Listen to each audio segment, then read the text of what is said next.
Ever heard that the market is rigged against you? Let's bust the biggest myth in retail trading, the market maker method. It's this idea that there's a shadowy group of market makers who see your stop loss, hunt it down, and then reverse the price, leaving you with nothing but a smaller account balance. Sounds pretty dramatic, right? Well, it's a story a lot of new traders buy into because it's an easy explanation for why they're losing money. It's a lot simpler to blame a hidden enemy than to face the hard truth about trading psychology, risk management, and strategy development. But here's the thing, and I want you to listen to this very carefully. This entire narrative is holding you back. It's a trap. It keeps you focused on a phantom enemy instead of on what actually moves the market and what actually makes a trader profitable in the long run. If you're tired of feeling manipulated, this video is for you. We're going to break down, step by step, why this theory falls apart under scrutiny, and what you should be focusing on instead to build a real, sustainable edge in the markets. So, get your coffee, maybe a notepad, because we're going to dissect this thing piece by piece. I'm not just going to tell you it's wrong, I'm going to show you why it's wrong, using logic, market mechanics, and a little bit of common sense. By the end of this video, my goal is for you to see the market not as a rigged casino but as a system of probabilities and flows that you can learn to navigate successfully. Let's get into it. Alright, so let's start with the very foundation of the market maker method, which, if we're being honest, is built on a conspiracy theory. The whole premise is that these powerful, all-knowing market makers are sitting in a dark room, specifically targeting your $500 trading account. They see your little stop-loss order and decide, yes, that's the one we're going after today. It paints a picture of a grand, coordinated scheme to steal money from small retail traders. It's a compelling story, I'll give it that, because it gives you a villain to blame for your losses. It feels better to say I was hunted than I made a bad trade. It removes personal accountability from the equation, and that's a very seductive idea for anyone struggling. But let's apply some logic here. The Forex market, for instance, trades over $7.5 trillion per day. The S&P 500 futures market trades trillions in notional value. Your stop loss, my stop loss, even the combined stop losses of thousands of retail traders are a microscopic drop in an ocean of liquidity. Market makers and large institutions are dealing with massive order blocks from hedge funds, pension funds, and corporations. Their goal isn't to chase your tiny position. Their goal is to facilitate these enormous transactions and manage their own inventory. They need liquidity to do that, and liquidity just so happens to pool around obvious price levels. The same levels where retail traders are taught to place their stops. They aren't hunting you, you're just swimming in the same spot as the whales. The reality is that price moves because of a massive, complex interplay of supply and demand, driven by macroeconomic news, institutional order flow, and algorithmic activity. When price shoots through a key level and takes out a bunch of stops, it's not a personal attack. It's the market moving to an area of high liquidity to fill large orders. The stop hunt is a side effect, not the primary cause. Believing you're the target is like a single ant believing the entire picnic was arranged just to step on it. It's a fundamentally flawed perspective that distracts you from understanding the real impersonal forces that drive the market. So, if it's not a conspiracy, maybe it's a valid strategy, right? Well, let's talk about the next major problem, the complete lack of a quantifiable statistical edge. When you look at professional trading firms, hedge funds, or any serious trader, what is the one thing they all have in common? They rely on data. They backtest strategies over thousands of trades. They calculate expectancy, win rates, and risk-to-reward ratios. They need to prove mathematically that their method has a positive outcome over a large sample size. Their entire business depends on having a system that is repeatable and has a proven edge no matter how small. Now, ask a proponent of the market maker method to show you the backtest. Ask them for the hard data on 10,000 trades. You'll likely be met with silence, or more commonly, a chart with a few hand-picked examples where it worked perfectly. The method relies on incredibly subjective patterns like M and W formations, stop hunts, and identifying the peak formation. These aren't rigorously defined variables. What one person sees as a perfect W formation, another might see as just random noise or a simple retest of a support level. There's no objective way to code this into a backtesting engine and verify its performance across different market conditions and time frames. Without a quantitative edge, you're not trading. you're gambling. You're essentially just drawing lines on a chart and hoping for the best. It becomes a form of confirmation bias, where you only remember the times the pattern worked and conveniently forget the dozens of times it failed or was ambiguous. A real trading strategy needs to be so clear and objective that you could write down the rules, give them to someone else, and they could execute it in the exact same way. The market maker method fails this test completely. It's a discretionary, gut-feel approach masquerading as a secret system. And that's a dangerous foundation to build your trading career on.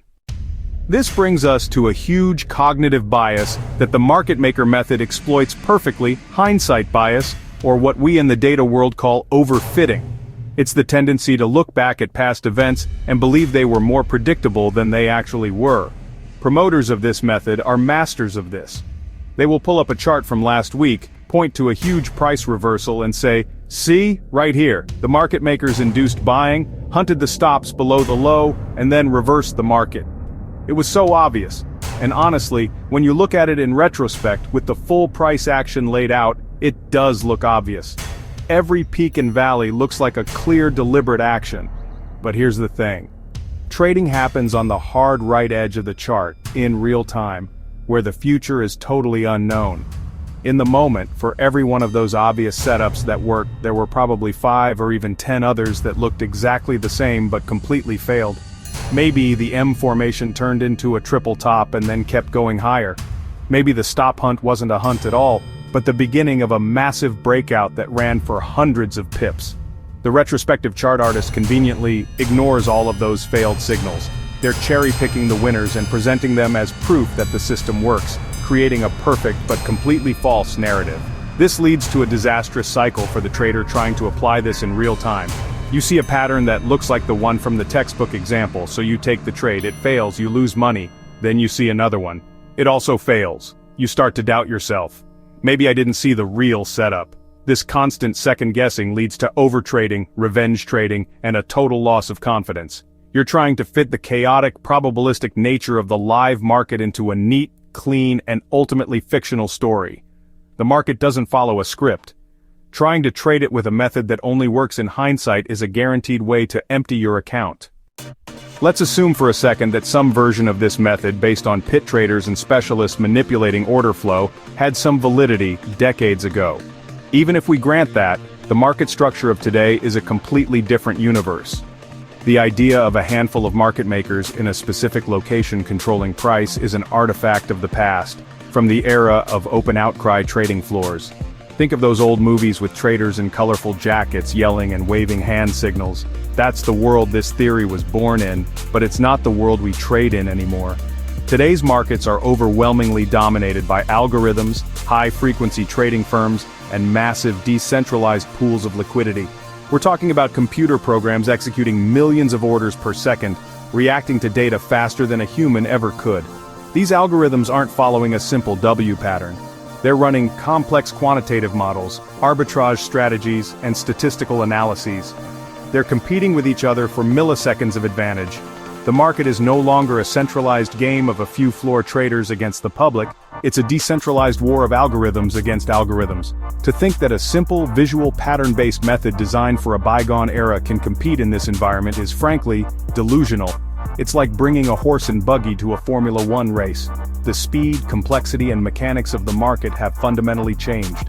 The players are different, the rules are different, and the technology is light years ahead. Any strategy that doesn't acknowledge the modern market structure, the role of high-frequency traders, dark pools, and algorithmic execution, is hopelessly outdated.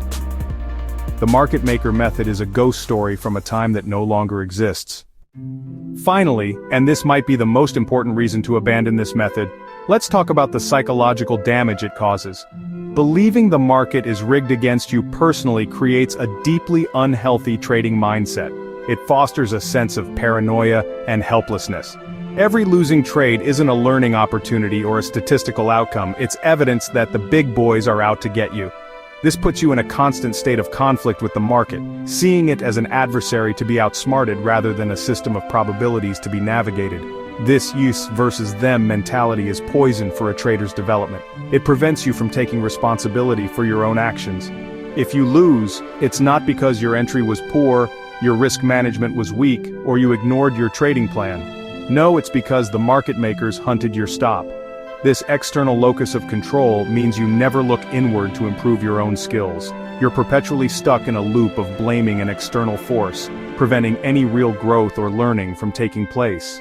You spend all your energy trying to decode the secret moves of a phantom enemy instead of building a robust, testable strategy. Ultimately, this leads to a complete breakdown in discipline. Why follow a risk management plan if the market makers are just going to take your money anyway? Why stick to your strategy if it can be manipulated at any moment? This mindset gives you the perfect excuse to abandon all good trading habits. It justifies revenge trading, doubling down on losers, and taking impulsive trades because you feel you have to get back at the market. It's a path that leads directly to emotional decision-making, and inevitably, a blown account. The biggest risk of the market maker method isn't the money you'll lose on the trades, it's the destructive mindset it instills in you. So, we've systematically dismantled the market maker method. It's a conspiracy theory with no quantitative edge. It relies on hindsight bias. It's based on an outdated market structure, and it's terrible for your psychology. It's the junk food of trading strategies. It looks appealing and offers a simple story, but it has zero nutritional value for your account.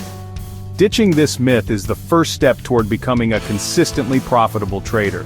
You have to stop fighting ghosts and start trading the market that actually exists. So what actually works?